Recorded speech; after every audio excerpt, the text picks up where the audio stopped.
Tales by Sharon Creech, Chapter 25. Cholesterol. Dinner at the Finneys was an experience. When we arrived, Mary Lou's brothers were running around like crazed animals, jumping over the furniture and tossing footballs. Mary Lou's older sister, Maggie, was talking on the telephone and plucking her eyebrows at the same time. Mr. Finney was cooking something in the kitchen. With the help of 4-year-old Tommy, Phoebe whispered, I am not too optimistic about the possibilities of this meal. When Mrs. Finney straggled in the door at 6 o'clock, Tommy and Dougie and Dennis tugged at various parts of her, all of them talking at once. Look at this, and Mom, and me first. She made her way into the kitchen, trailing all three of them like a fish hook that has snagged a tangle of old tires and boots and other miscellaneous rubbish. She gave Mr. Finney a sloppy kiss on the lips, and he slipped a piece of cucumber into her mouth. Mary Lou and I set the table, although I think it was largely a wasted effort. Everyone descended on the table in one huge, chaotic flurry, knocking over glasses and sending forks onto the floor and picking up plates, which did not match, Phoebe pointed out to me, and saying, That's my plate.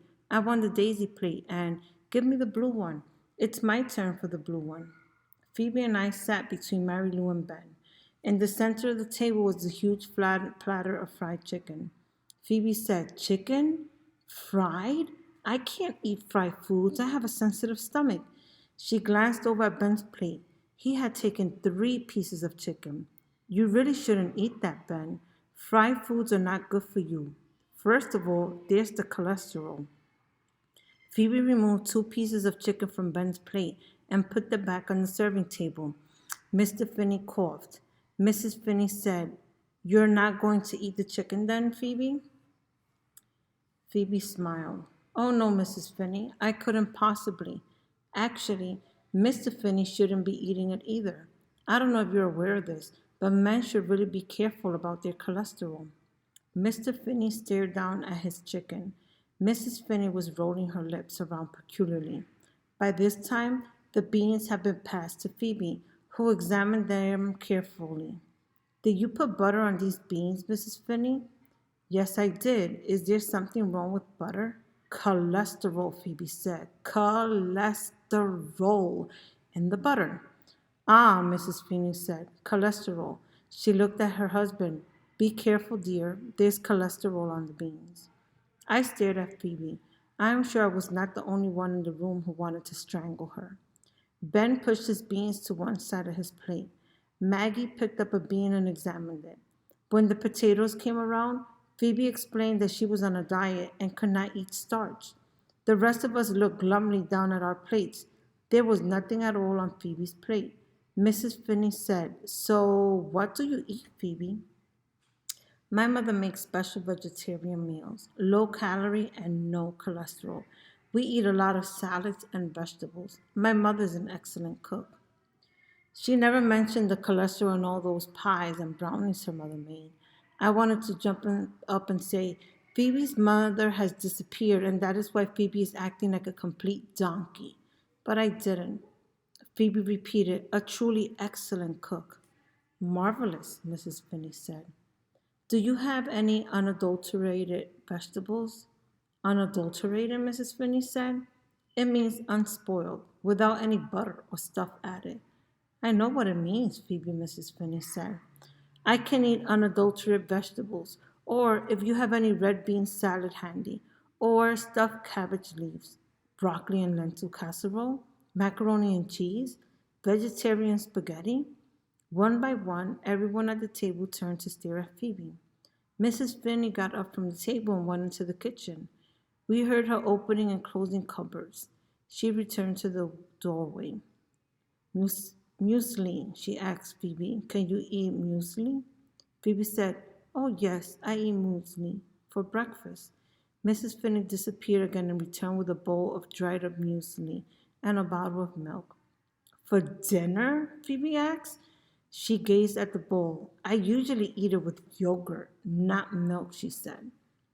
Mrs. Finney turned to Mr. Finney. Dear, she asked, did you buy yogurt this week?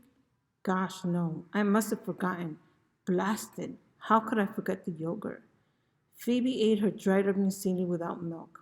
All through dinner, I kept thinking of bite banks and what it was like when we went to my grandparents' house for dinner. There were always tons of people, relatives and neighbors, and lots of confusion. It was a friendly sort of confusion, and it was like that at the Finneys. Tommy spilled 2 glasses of milk. Dennis punched Dougie, and Dougie punched him back. Maggie socked Mary Lou, and Mary Lou flipped the bean at her. Maybe this is what my mother had wanted, I thought, a house full of children and confusion. Phoebe was in a strange mood. She told Dennis that he should say yes, not yeah, and she mentioned to Dougie that it was not polite to talk with his mouth full, and she suggested that Tommy should try eating with his fork instead of his fingers. On the way home, I said, "Didn't everyone seem unusually quiet after dinner?" Phoebe said it was probably because of all that cholesterol sitting heavily on their stomachs. I asked Phoebe if she wanted to spend the weekend at my house. I am not sure why I did this. It was an impulse. I had not yet invited anyone to my house. She said, "I guess, that is, if my mother is still," she coughed. "Let's go in and ask my dad." In the kitchen, her father was washing the dishes.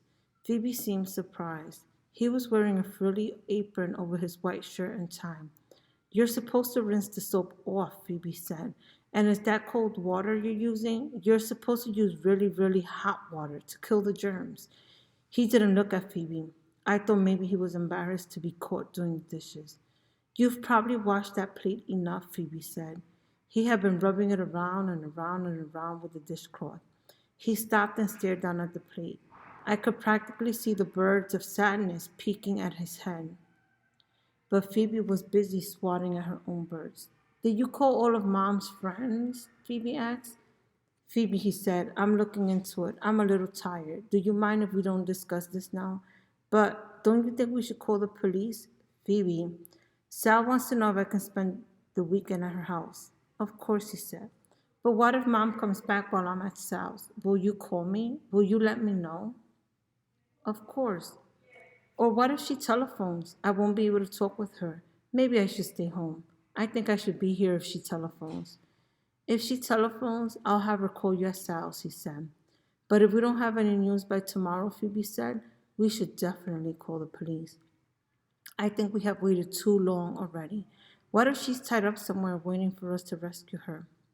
At home that night, I was working on my mythology report when Phoebe called. She was whispering.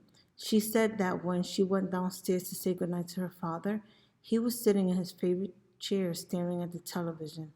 But the television wasn't on. He was rubbing at his eyes.